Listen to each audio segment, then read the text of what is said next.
BICAM scandal. Sino po yung mga pumirma?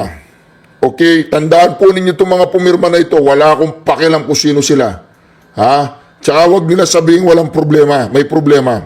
Dahil yung ginawa nila, katarantaduan yun.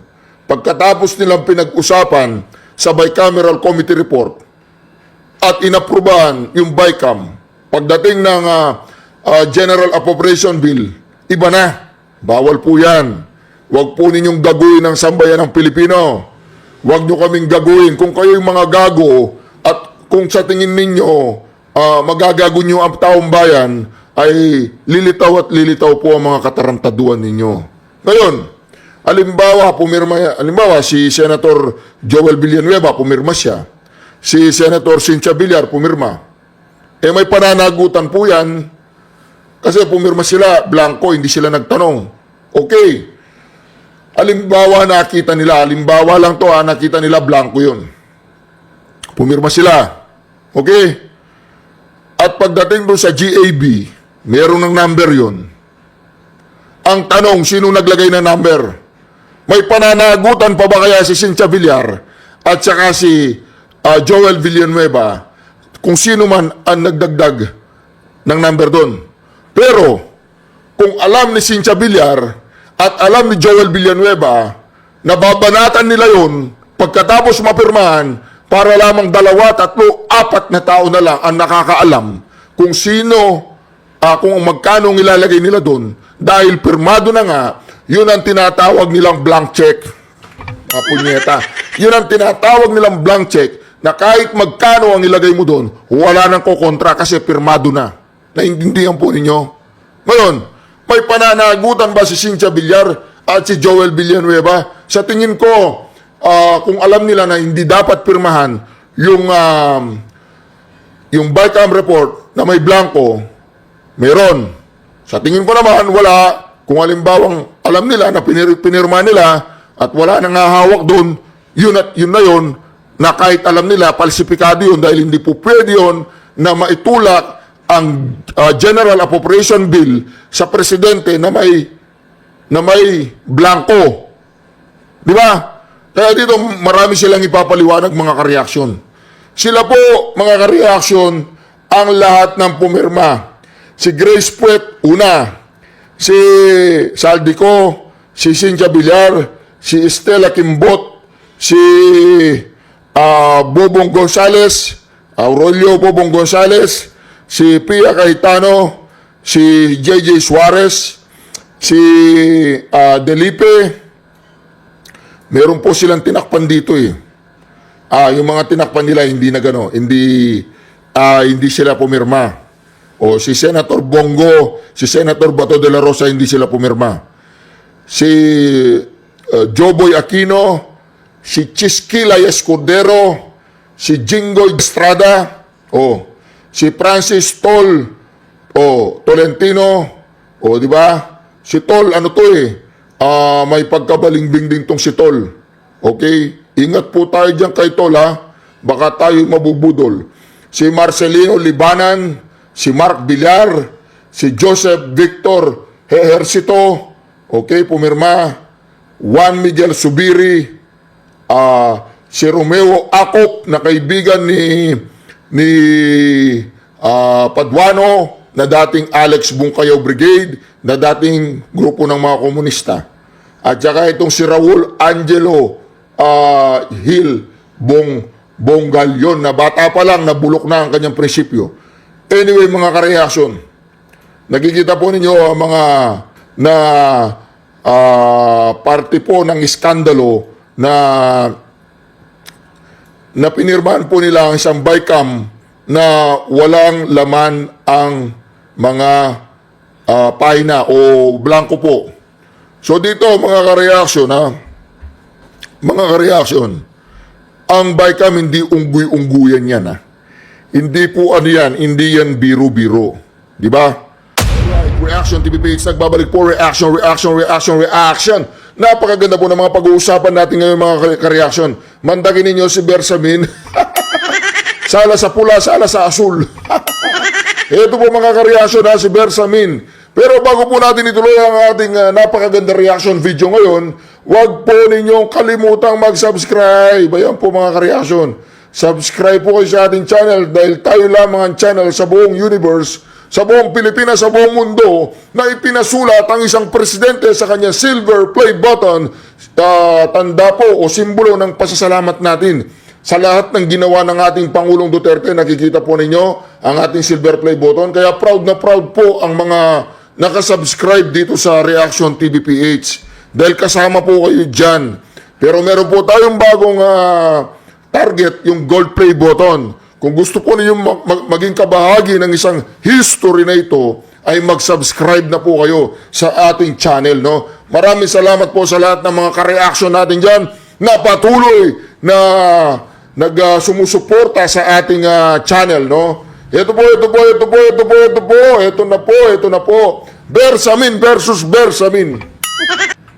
Ayan po mga ka-reaction. January 20. Ayan. Impossible for any funding items to be left blank.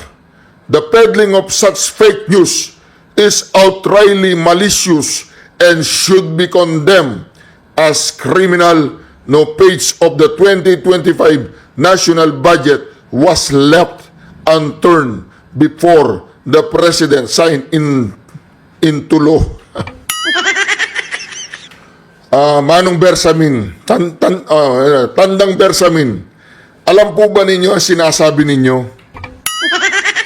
Hindi, tanong lang.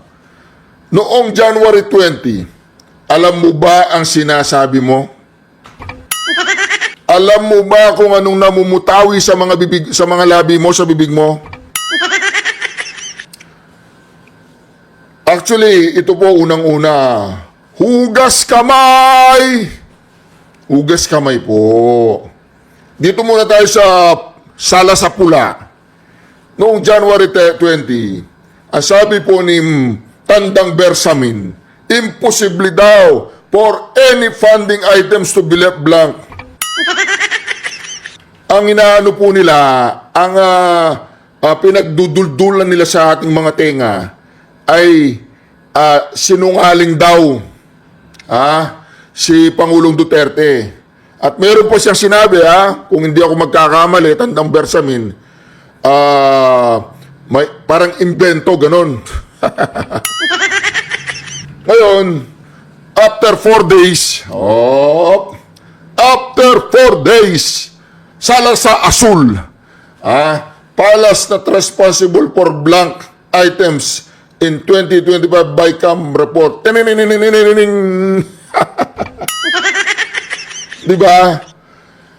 Ang problema natin diyan is hindi kami ang mananagot diyan.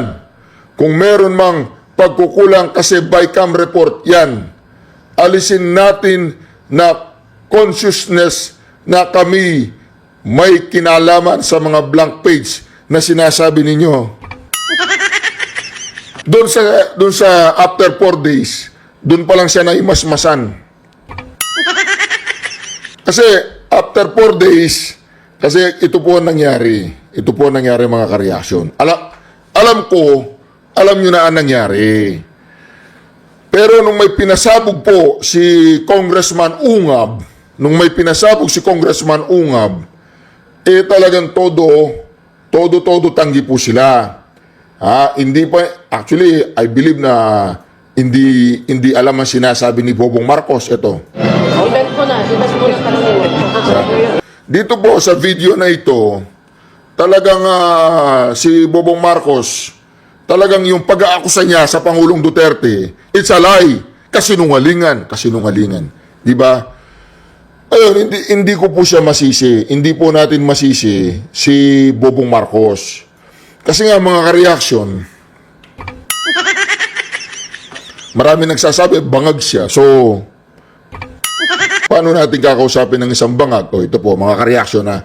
So, hindi ko alam kung hindi nila naiintindihan yung pasabog ni Congressman Ungab ay hindi naman po patungkol sa 2025 national budget. Ang pasabog ni Congressman Ungab, alam nyo na po yun, yung tinatawag nating bicameral committee report. Yung bicameral committee report, alam nyo na rin, na kapag pinirmahan na yon ng BICAM, ng House of the Representative, tsaka Senate, hindi na pwedeng pakialaman. So, anong nangyari po? Kung hindi na pwedeng pakialaman, kung hindi na pwedeng pakialaman, yung bicameral report, ayan po, teka lang, mamaya natin pag-uusapan yan. Ayan po mga ka-reaction. Ito po lahat po ng mga pumirma. Ito Huwag nyo kaming lituin Manong Bersamin Huwag yung ICC. Huwag yung West Philippine Sea. Huwag si Bantag. Huwag huwag yung yung early pregnancy. Huwag yung early pregnancy. Ayaan natin ang mga kabataang ma-in love. Ayaan natin silang ma-experience nila ang love. Ngayon, kung magkakaroon ng premarital sex at early pregnancy, dapat ang pagdidisiplina nasa loob ng bahay. Hindi ang estado ang magbibigay ng disiplina sa mga anak nila, sa mga anak namin. Wala kayong karapatang pakialaman ang mga anak namin. Huwag ninyong pakikialaman, foul yan. Kami ang magdidisiplina. So, responsibilidad ng ina at ama kung anong pag-uugali ng anak. Tama? O, di ba? Ngayon, wag nyo kami lituin doon. Wala kaming paki doon. O, di ba? Tsaka hindi naman magtatagumpay ang plano ng mga komunista yan. Di ba? Katulad ng China, one child policy, ganon. O, di ba? O, ano ngayon? Di ba? Nahihirapan sila kasi puro na sila matatanda. Ito po mga kaya dito mga reaction, makikita natin, kahit itong si Bersamin, biglang nagbago po ang ihip ng hangin sa kanyang kokote. Mantagin po ninyo, ito po yung sinabi ni Bobong Marcos. Alam ko, narinig nyo na. Balikan lang natin mga ka-reaction. Balikan lang natin.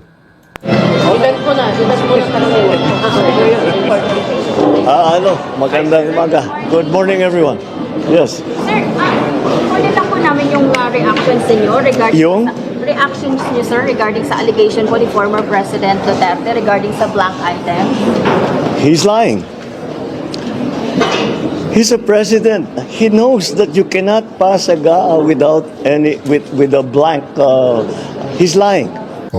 Tama sinabi niya. You cannot pass a GAA with a blank portion of it. Pero, bobo nga Hindi naman GAA ang pinag-uusapan. Oy, tanga. Hindi GAA ang pinag-uusapan.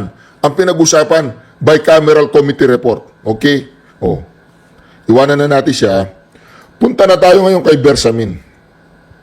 Okay. Dito, after 4 days, naimasmasa si Bersamin. Nga pala, no. Napakatanga naman ng sagot namin. Bakit? Hindi naman pala GAA yung tinatanong nila Ang tinatanong pala nila yung bicameral committee report Ngayon, paano nila tayo tinatarantado at ginagago? Paano? Palagay ko wala nga silang kinalaman kung sino nag-fill in the blank. Palagay ko wala silang kinalaman kung sino nag-fill in the blank. Yung executive branch, yung president, walang kinalaman. Pero halimbawa, hypothetical lang po to. Halimbawa may kinalaman sila. Halimbawa lang, may kinalaman ang executive kung sino nag-fill in the blank. Kailangan natin panagutin. Kaya nga ngayon, inahanap natin ang mga kawatang yan na kung sino ang nag-fill in the blank. Akala siguro nila mga ka-reaction, akala nila tatantanan natin sila. Akala nila gagawa sila ng mga issue. Akala nila titigil tayo. Palagay ko, nagkakamali po sila. Dahil hindi po natin titigilan ito hanggat hindi po natin titigilan ito hanggat hindi natin napapanagot, hanggat hindi natin nalalaman, hanggat hindi nila sinasabi kung paano nagkaroon ng numero ang bicameral committee. Sabi ni Grace po, hindi, meron kasing technical team yan na sila ang magko-correct at sila ang magpipilap. Sinabi ni Mr. Kilay, hindi kasi nasasaad sa batas eh. Na pwede nilang, yung mga technical team pwede nilang punuin eh. Hindi, mali yun. Mali yun. Dapat, doon pa lang sa pirmahan ng mga otorisadong bicameral members o otorisadong budgetary committee, appropriation committee ng isang, let's say, yung Congress tsaka Senado, dapat bago nila pipirmahan yan, kumpleto na yan. Hindi mo pwedeng pirmahan na hindi kumpleto, not unless na talaga ganun ang plano nila, na papadala nila ng blank check ang Malacanang. Halimbawa lang yan, ha?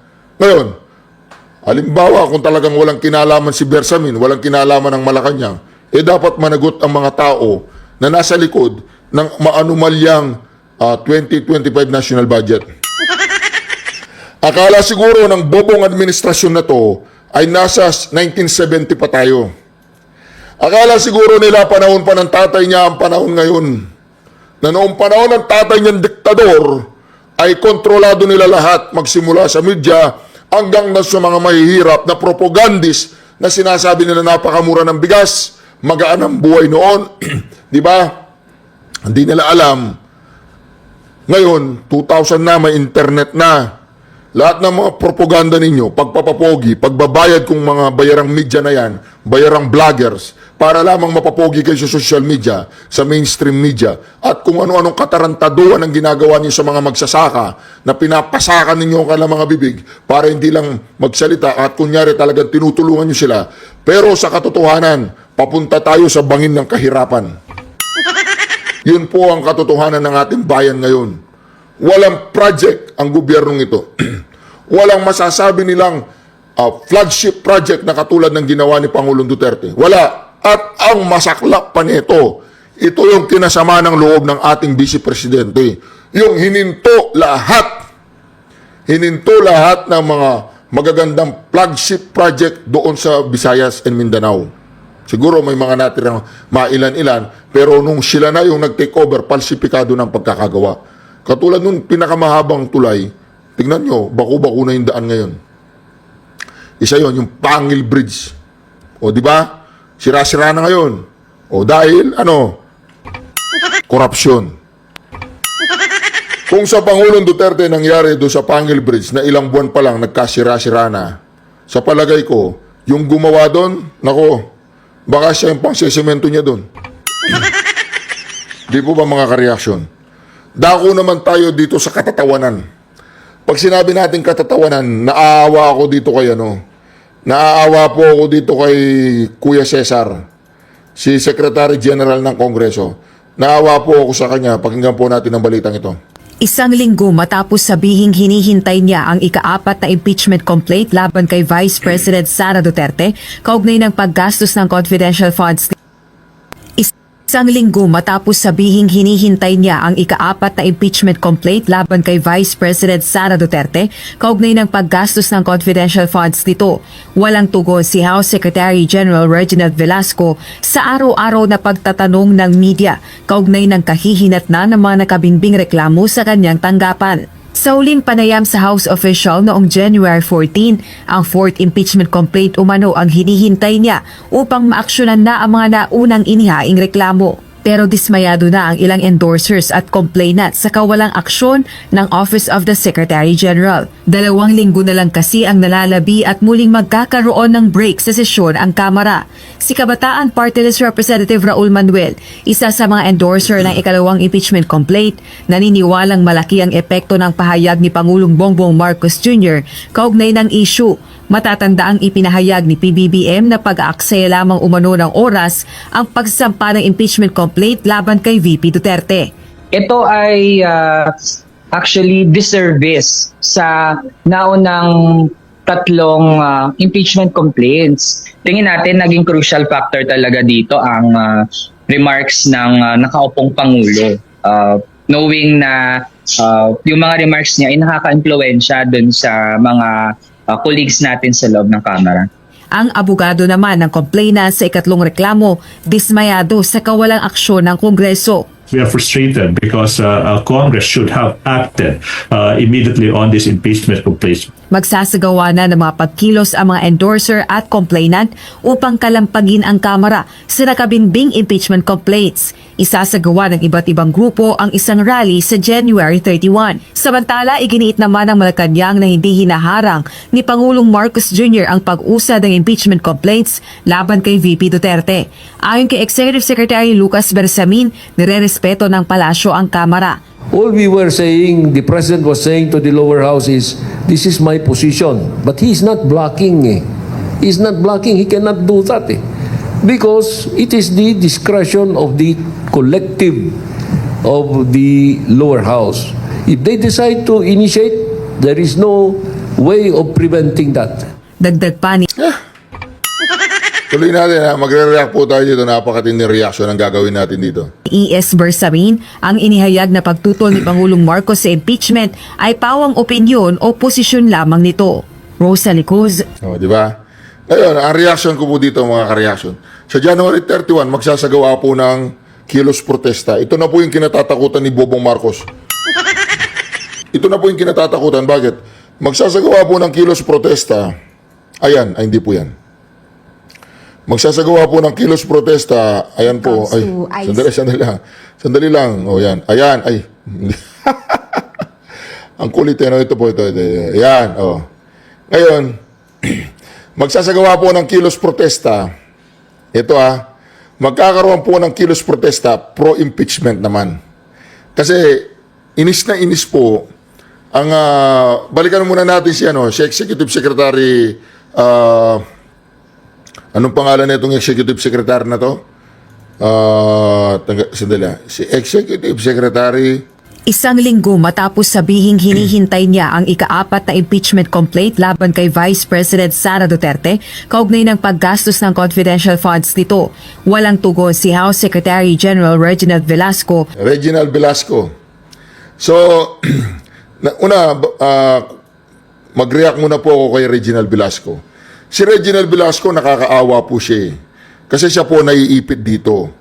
Siya po ang nag-aawak ng bola kung saan paiikutin yung bola. Ngayon mga ka-reaction, dito po sa ginagawa nila, dyan sa Kongreso, ito po yung kinatatakutan ng administrasyon kapag bumaligtad na itong mga makakaliwang grupo. Kasi sila po yung may hilig na magprotesta na magprotesta. Ang problema nga lang sa makakaliwang grupo, van po sila, van. Hindi sila pwede sumali sa mga Duterte supporters.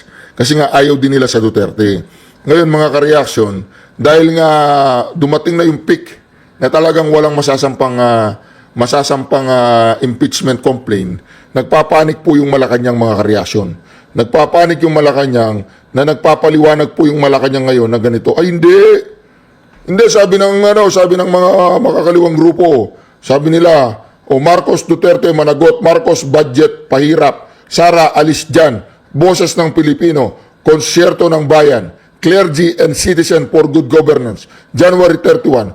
Di ba? Mga dilawan yun eh. So, ibig sabihin, titirahin na yun dalawa.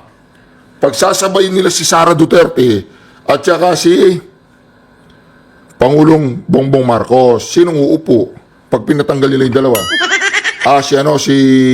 Si Chis Escudero o si Tamba? Di po ba mga ka-reaction? Ngayon, kung pagsasabayin po ng mga makakaliwang grupo itong gagawin nilang kilos protesta sa paparating na January 31, pagsasabayin nila si Marcos Duterte, anong dahilan po ng grupong ito?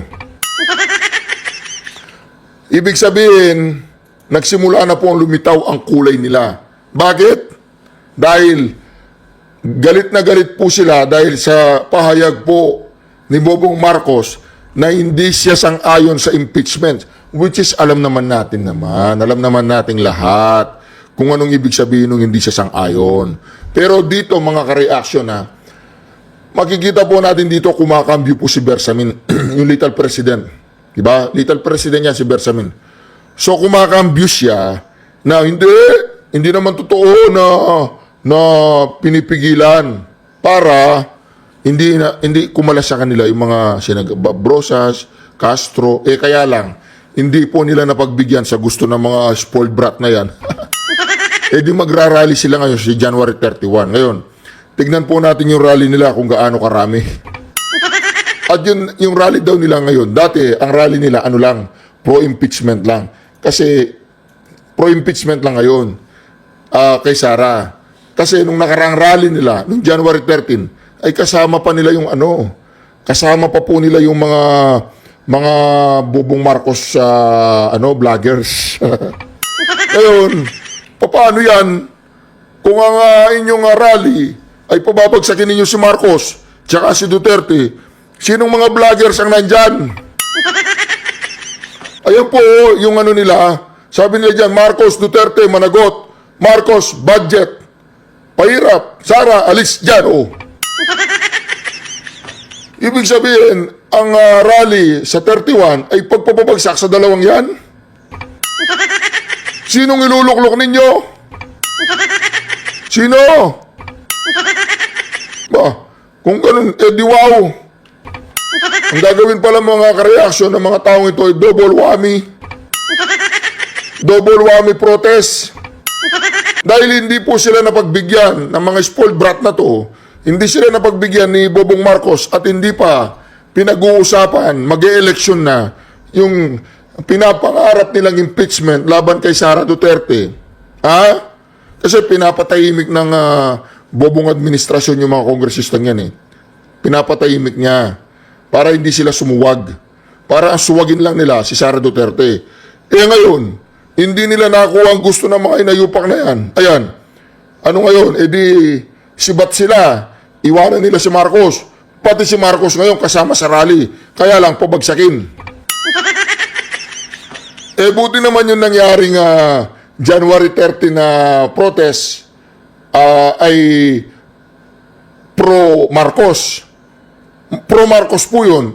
Paano ko nasabing pro-Marcos sang-ayon sila sa kagustuhan ni Bobong Marcos na hindi na ituloy ang impeachment. Ngayon mga ka-reaction, ito, gusto nilang ituloy ang impeachment at patalsikin din, panagutin din si Marcos. Sino sasama dyan? Paano sasama ang mga Marcos dyan? Ang mga supporter ng mga Marcoses?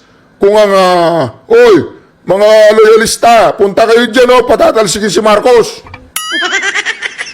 Mga loyalista, nakikinig kayo. Si Gadon. Punta ka dyan, total bobo ka. Punta ka dyan. Diba? Sigaw ka dyan.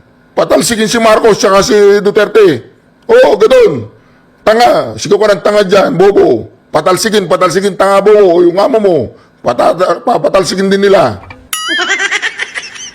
Yan po ang sinasabi natin mga kareaksyon Nakikita na po natin ang tunay na kulay ng mga makakaliwang grupo na yan, tsaka itong mga paring adik na nagbagong buhay na yung pari na yon. Hindi na adik yun. Ito bang mga pari na to, tanong ko lang sa inyo, Father, mga manyakis ba kayo? Hindi, tanong lang yan Kasi lahat tayo pinagdaanan natin ng pagkalalaki, di ba? Nililibugan din tayo, Father. Tanong lang, mga manyakis ba kayo? May mga nakatago ba kayo mga anak kung saan-saan? Kasi nagmamalinis kayo Sabi ninyo, good governance Yung bambuhay ninyo ay good governance? Wala ba kayong binuntis na madre? Tanong lang, nagtatanong lang kami. Kasi imbes na ayusin ninyo yung kaligtasan ng sambayanan, ang mga kaligtasan ng tao, madala ninyo sa harapan ng Diyos. Ang ginagawa ninyo, impeach Sara, gano'n? Nakasulat sa Biblia yun? Di ba dapat patawarin? Patawarin na nagkasala? Oo. Di ba mga kareaksyon? Itong mga pari na to, tatanungin natin sila. Mga paring Damaso, ano ba kayo? Mga naliligaw ba kayo ng landas? Pakitawag mo nga si Pope. Tatawagan ko si Pope. Hello, Pope. Kumusta ka na? Hindi ako marunong mag-Latin. Mag-Tagalog na lang tayo. Multilingual ka naman, okay? Pope, may tanong lang ako sa iyo, Pope. Ito bang pari dito sa Pilipinas, membro pa ninyo o hindi na? Nagpapa-impeach sila ng Vice President Trabaho ba nila yun? Nakasulat yun sa Biblia? Nakasulat? yung impeach yung Vice President, yung nangingialam. Di ba separation yan, church and state? Di ba separate dapat yan? Dapat kung mayroong nangyayaring kalikuan ng gobyerno, di ba dapat ipanalangin na lang, magbigay na lang ng magandang ano. Di ba dapat hindi sila makikisawsaw? Ganon. Oo. May mga parin tarantado talaga, hindi natin maiwasan, ganon, mga black sheep. Okay, ingat ka po pa, yung kayamanan dyan, ingatan mo ha, okay. Joke lang po yun. Hindi ko nakakausap si Pope. Busy natutulog naniwala naman kayo kausap ko si Pope. Diba? Ngayon, mga kareaksyon, itong mga pari na to, tsaka itong mga clergy and citizens for good governance. Pag nakita nyo itong mga pari na to, lalo na yung paring nag-adik-adik, sumigaw kayo ha. Oy, Father, adik ka pa ba o hindi na? Ganon ha? Father, anong pakiramdam ng shabu? Ganon. Para alam namin at hindi na namin itry. Ganon ang gawin natin sa kanila. Kasi ang ginagawa ng mga pari na to, panggugulo. Panggugulo yan. O, di ba? Hindi peaceful rally yan. Yung sa iglesia, peaceful, malinis, organisado, nakaputi sila, nakaganon. Ito, mga nakapula yan. Sabagay, nagsasanay na sila nakapula dahil hindi natin alam kung saan sila papunta, di ba? Anyway, mga kareaksyon, nakikita po natin na nangyayari ngayon sa ating bayan, kaguluhan. Kaya yung mga vlogger ng mga loyalista, pumunta kayo dyan sa January 31, ayan. Kasama pala si Marcos ang pababagsakin dyan. Ayan o, Marcos Duterte managot, Marcos budget pahirap, Sara alis dyan. Boses ng Pilipino, konsyerto ng bayan, clergy and citizens. Gusto ko yung mga pari, kailangan maano itong mga to magawan natin ang paraan ng mga yan. Kailangan mapanagot ang mga pari na yan, yung mga, pag nagmimisa ang mga pari na yan, tanungin nyo sila, kung manyakis ka, father ka mo. Tanong lang, oo, ay nako. Diba? Father, hindi mo ba naramdaman yung tawag ng laman ka mo? Tanong lang yan, Father, ha? Para alam namin. Kasi nangingialam kayo Hindi na lang kayo mag-focus sa simbahan Pati dito, ginugulo nyo yung mga tao. Hindi nyo na lang pabayaan yung mga makabayad black dyan Diba? Clergy pa kayo dyan and citizens for good governance. Diba? Tapos gusto nyo ipa-impeach yung isang napakagaling, napakaganda, napakatapang na vice-presidente. Duterte! Duterte! Duterte! Duterte! Duterte! Shukran. God bless you all. Father, palasti ka. Ingat ka, maraming chicks dyan sa mga rally-rally na yan, Father, Maraming chicks dyan. Ingat ka, baka matukso kayo dyan.